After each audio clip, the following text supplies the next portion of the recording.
Hi guys, and welcome back to our YouTube channel. God is great, God is good. Let's give thanks in every way we could.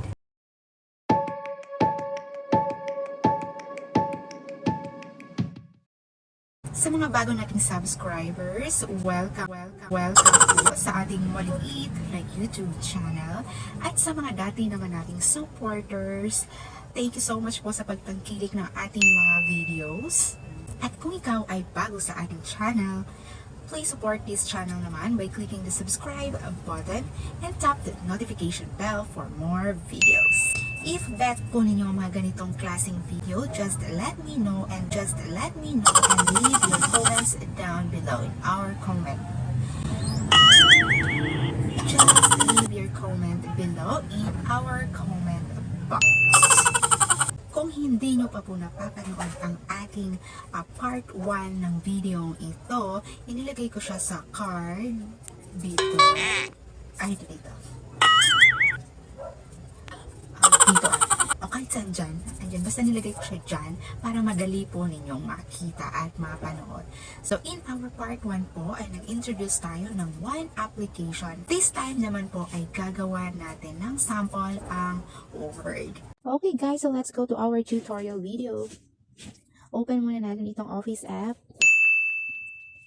Then pumunta tayo sa Create, dito sa plus sign. So dito tayo sa Word, Create Word. O nga pala guys, dito sa Create from Template. Nakalimutan ko itong introducing last time. So marami pala tayong pwedeng pagpilian dito. So merong blank document, classic double, meron din tayong take a notes. Ito yung mga templates or forms na pwede natin gamitin.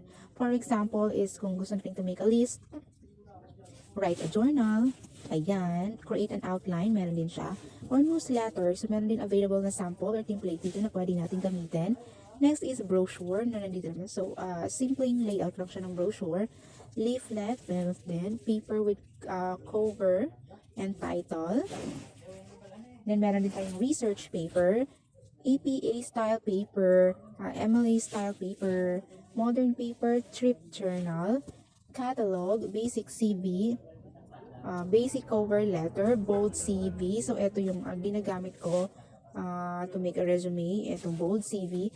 Meron din bold cover letter, business letter, and Word. Okay, dito tayo sa Create from Template. For example, itong title journal. So, itong title journal, guys, ay meron na siyang sample. Ayan. So, title, dito tayo gagawa ng title natin. Meron siyang heading, body, and meron din siyang picture.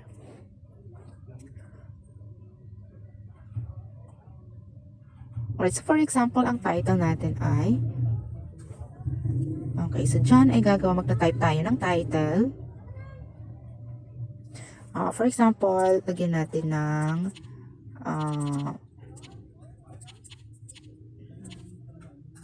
My Journey.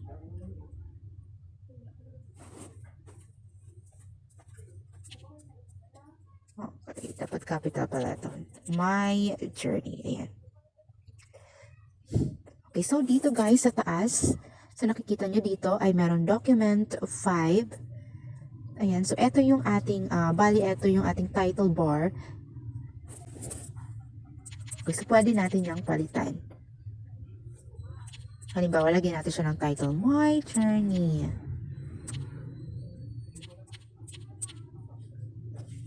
Okay, ayan. So dito sa taas guys, so meron ditong letter A na may pencil. So, kung i-click natin to is makikita natin yung mga options para mag-format ng ating texts. So, meron ditong, makikita natin dito yung home. Ayan, click natin yan. So, it will pop up the home, insert, draw, layout, review, and view. Alright, so next naman is dito, Arial, ito yung font style natin. So, marami tayong pwedeng pagpilian na font style. Depende sa kung ano yung gusto ninyong style ng ating font. Okay, ayan. Meron din tayo ditong sizes. Okay, kung anong gusto ninyong size sa inyong text. So, mag-change po nito is need nating i-highlight yung word or words bago mag-effect yung ating font style at saka yung font size natin at iba pang options. Halimbawa, dito, na-highlight na natin yung ating text. So, papalitan natin siya ng font style. Halimbawa, itong. And papalitan natin yung size. Gawin natin siyang medyo malaki-laki pa. 48. Ayan, journey. Okay, so kung gusto po nating maalis yung highlight sa ating text, ay itap lang po natin dito sa blank na part ng ating document. Alright, so tapos na tayo sa font style and font size. Dito naman tayo sa bold. Okay, so for example naman guys, ay gusto nating palitan itong color ng ating My Journey na title. So ang gagawin natin is, i-highlight lang natin siya. And then, dito tayo pumunta sa font color. Dito tayo sa may arrow. Okay, so actually marami tayong mga colors na pwedeng pagpilian dito. Ayan, so meron tayong theme colors, standard colors, automatic, and more colors. Okay, so dito pa lang po sa theme colors, marami ka nang pagpipilian. So, pili tayo kay pink. Pink kasi favorite ko yung pink. Depende na rin po yun sa inyo kung ano po yung gusto ninyong ilagay na colors sa inyong title. Okay, so meron naman din po tayo ditong bullets pag gusto ninyong maglagay ng bullets. Okay, so eto naman guys ay ang paglalagay ng indent. So highlight natin ang text. So eto yung i-click natin pag gusto natin siyang mag-increase tayo ng indent. Ayan, kita nyo nagmo-move siya. Okay, balik lang po tayo. Ayan. Okay, kung gusto niyo po siyang lagyan ng indentation. Alright, so kung gusto niyo po ninyo ang heading 1 ninyo or ang inyong text or subtitle ninyo is naka-center, naka-align left, naka-center siya or align right or justify. Depende po sa kung ano po yung gusto ninyo. Alright, so meron din po tayong paragraph formatting.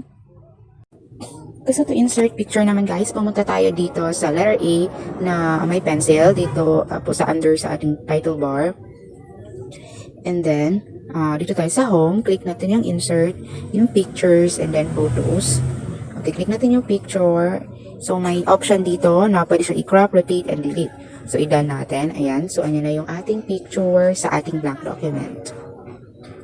So, dito naman po sa picture na to is pwede natin siyang ma-format yung kanyang wrap text. Pwede siyang inline with text square, tied, the root, top and bottom, behind text, in front of text. So, to adjust its margin po, ay pumunta tayo dito sa home, dito tayo sa layout. Okay, so yung margins natin, so meron siyang ditong different options, meron ding custom margins.